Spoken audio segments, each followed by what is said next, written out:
Houston, we have a problem. Apparently, the people who bought the Fantix jump starter did not receive what they were supposed to receive. That's not good. I have a potential monetary remedy for those people. I believe it was 50 or so people who purchased it. For you people. You people. Did he say you people? Okay, look. Watch till the end. Okay? Or fast forward to the end. It doesn't matter, but it involves your money, so it behooves you to watch the end of the video.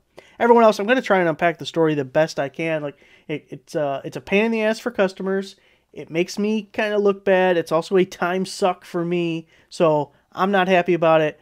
Customers aren't happy about it, and I'm going to do my best to share the story with you. Now, I've never written a script for a video. I'm too old to start now, so we may go off the rails at some point, but I'm going to do my best to explain it. And again, if you are one of the purchasers, make sure you stick around to the end. I'll give you instructions to, well, we'll get to it. But the important part to start with is there's apparently two versions of this jump starter. There is a basic version. There is a deluxe version. I didn't even know there was two. Fantix sent me the deluxe version, sent all of you the basic version.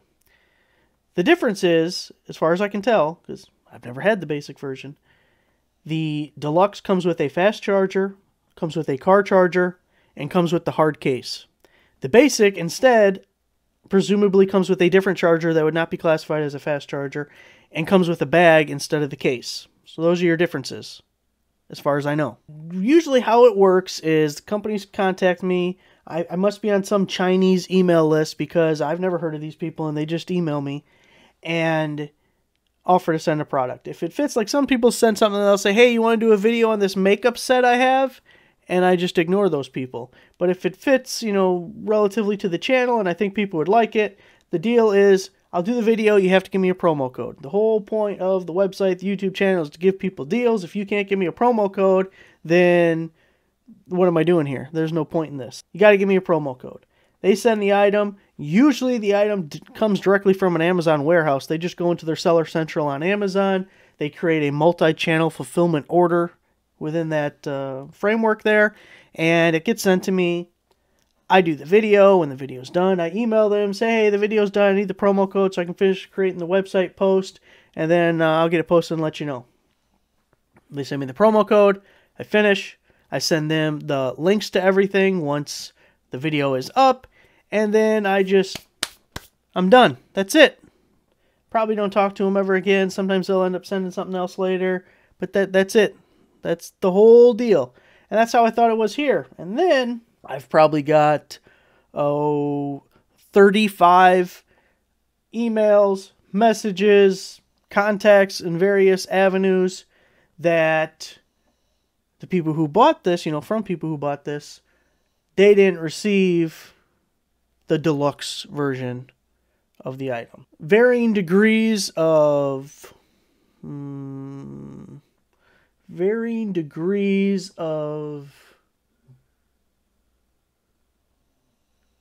displeasure. Is that a good way of saying it? And I feel like some directed at me, some directed at Fantix, some just probably, I think, notifying me that this happened and not so much mad either way. But I kind of feel like, all right, now I'm looking like an asshole to at least some people. And I don't really mind that because, yeah, I am a jerk and kind of mean. So I take that version of an asshole, but this kind of makes me look like a thief and a cheat, and that's not the kind that I'm okay with. So now we got to do this whole thing, and we're working on it. I contact Fantix and tell them, hey, we got this problem, and I describe, you guys did this and this. At this point, I don't even know there's deluxe, basic. I don't know what the hell is going on with that, okay?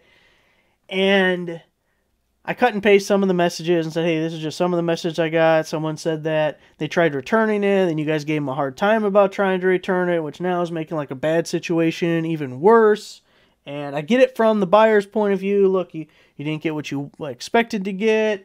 Now it's a pain in the ass because you got to try and get your money back, or you just settle with being unhappy with it. The whole, I get it from that angle. That sucks, okay? So I'm trying to figure out what what is the remedy at this juncture? You've already bought the item. You already received the item. It's not what you thought. And they could potentially be a pain in the ass about returning it.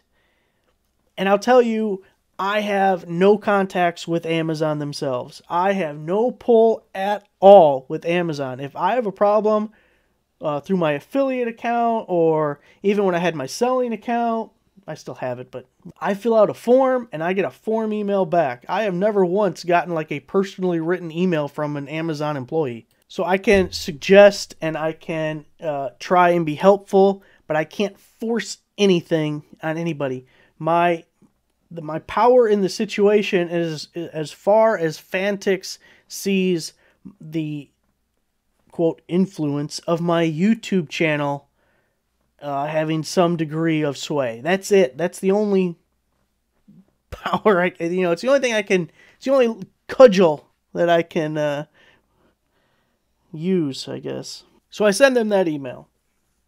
They had 2 responses. The first response was, they explained the difference, kind of, between the basic and the deluxe, and they said, they told me that I got the deluxe and that people were getting the basic, and that the deluxe is only available through their website. Well, okay, first off, I looked through all my emails with them, which is getting very lengthy, and I didn't see anything about that. I tried Control F just basic and Control F deluxe, and those words never came out of their mouth until that email right there. So maybe I missed a spot where they said the version we're sending to customers doesn't have the fast charger, but now we're coming out with the words basic and deluxe, which were never uttered at any point previously. There was no mention of 2 versions. The thing about, well, they said, well, the deluxe version's on our website. I don't care what's on your website. You knew this was a video for an Amazon product, and that is quite obvious by the fact that they sent me the link that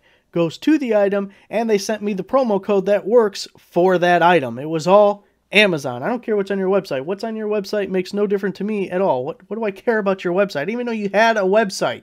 So that was their first response. And then before I even read it, they sent a second email. And their second email was, how about we send you a basic jump starter so you can do a video showing the difference between the basic and the deluxe. I don't know if this is a shitty bribe or something, but that does not solve the problem at all.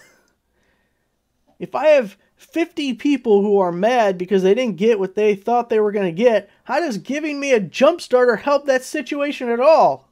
It doesn't. What am I going to do with that? I didn't even, that just, it annoyed me. Like, you are not comprehending the problem because that solution sucks.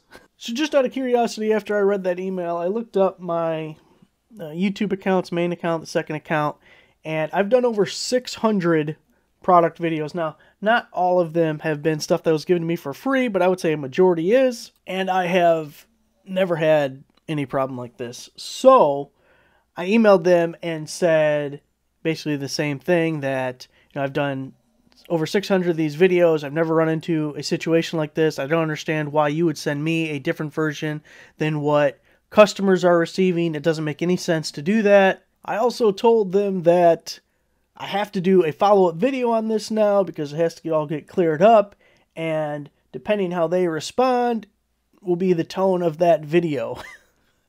I was trying to get across that, look, I got a fire extinguisher in one hand and I got a match in the other, and I can use either one of them. So their response, and I had to remove like the email stuff, but basically their response says, I totally understand your mood. I admit this is a mistake in our strategic approach, which I thought was weird because it makes me think, okay, so you wanted to send me the deluxe one and then send everyone the basic? It was a strategic approach? Okay, I don't know. Sometimes things get lost in translation here, but at that time, the basic version had not yet arrived. In order to prepare for the Amazon listing, we sent a deluxe version to the celebrities, interesting, for promotion. It is a video with an Amazon promotional link. If it is a video with an Amazon promotional link, we will notify the celebrity to edit the video before airing it out. But this time the communication is indeed not in place and the information is not synchronized. Okay, real quick, the other part of that is after I emailed them the links, I don't know if they ever watched the video or not, but if they just opened it and watched the first 10 seconds, they would see what was shown in the video, the entire kit, the deluxe kit. So even at that point, they could have emailed me back and said, oh, you got to edit this because that stuff's not there. That never happened. I never received an email saying anything to that effect. It has already happened, so we will find a way to remedy it by listing the deluxe version on Amazon as soon as possible. You can take down the previous video to avoid more complaints or edit it again. Or if you have a better idea, you can tell me, really sorry for all the troubles. The remedy of, well, we're going to get the deluxe version on Amazon as soon as possible, that doesn't help. That is not helpful. What does that do for people who already bought it? Now here's where it gets into the weeds just a little bit more. As I said, I have no pull with Amazon. I have no contact with Amazon. I have no one I can talk to at Amazon. They will not listen to me. So I make the video. First of all, okay, so Fantix sent me the item. Now, normally, in normal circumstances, when a company sends me an item, I get a little 4x4-inch square piece of paper that comes in the package, and it says what's supposed to be there. It'll be the title of the item. It says the quantity, which is almost always 1, okay? It also has an order ID number on it. Now, I usually keep those just so I know, okay, these are all the videos I still got to do because that's what I got slips on. And then I throw it away when it's over. I was trying to look up if Fantix sent this from a different warehouse or if it came from Amazon, because if it came from Amazon, I've had it for at least a month or so before I made the video, which means they're sitting in Amazon warehouses. You could have got the page up and then it would have been the right item with the right listing, and that all would have been not a problem, but I couldn't find the paper, so I don't know if I just already threw it out or maybe it did come from a different warehouse. That I don't know. But here's where I was going with that. The problem is, you're a buyer, you bought the item, you didn't receive what was shown in the video, so now you want to return it. And let's say you use the reason the item is not as described. The Amazon person who would ultimately make the decision if Fantix does not just immediately accept the return is going to look at the page and read what you said, and they're going to say, no, it exactly matches what's on the page, because they don't care what's in the video. They don't put any credibility to what's in the video. It doesn't matter that Fantix sent it to me. No one's going to look at that. No one cares. Technically, you can't claim that the item is not as described on the website because it is as described on the website, which is incredibly annoying to me because it just furthers the, what the hell am I going to do about this now? I can't encourage people to just go get yourself a refund because they can, if they want to be a pain, deny it. And, you know, you could return it for other reasons and then you might get stuck having to pay for shipping or something. Here's where we end up. One benefit for me in really everything I do with my website and YouTube and everything is I was an Amazon seller for several years. I've sold tens of thousands of items on Amazon, so I know what is possible. I know what they can do for a customer, what they can't do. I also know that the returns, especially for them, can be a real pain in the ass because they're using FBA warehouses, Amazon warehouses. When an item gets returned, they can either pay to have it sent back to China, which I doubt they want to do. They can pay to have the item destroyed. And when I say destroyed, what really happens usually is Amazon takes possession of the item and then Amazon sells it as used. It could become an Amazon warehouse deal or something. But it costs them, not only are they out the item, it costs them money. It's 5 cents. It's, you know, it's not a lot, but if it were a lot of items, it can add up. But either way, it still costs them. They're also not getting all of their money back from Amazon because when there's a refund, some of the Amazon fees are not refunded, like the pack and, what do they call it, pack and ship fee, and obviously any of your storage fees in the warehouse aren't going to get refunded, anything like that. And then their other option, and of course there's a fee involved with this because no one does anything for free ever.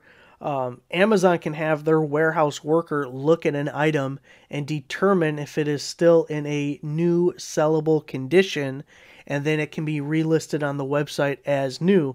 Now there you're at the mercy of a competent warehouse worker knowing about your product. And also, a jump starter like this, what are you going to do? Go take it out to a battery and try it? I don't know how that process works on their end, but of course then it's also a fee. Let's say all 50 of these people put in A to Z claims, which is like a complaint claim with Amazon, or file for refunds or whatever. Those 50 theoretical returns would be bad for the selling metrics of their selling account and would cost them a lot of money and would lead them with probably a lot of dead inventory on a new product they are trying to promote. So they don't want that to happen. So my proposal to Fantix was to issue a partial refund to everybody who purchased the item. So at the time we had a promo code, we had a coupon. I think you guys paid about $100 for it. I don't remember what the numbers were at the time. So my proposal to them was give everyone a $50 refund who bought it.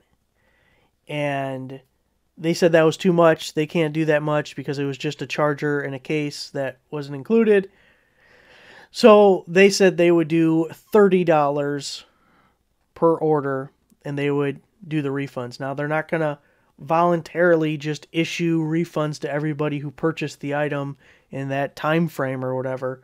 So if you bought it, and look, you can still try and get your full refund. I think it'll go through, especially if the same person I'm talking to has any contact, which and I would imagine they do, with the person who handles returns and stuff.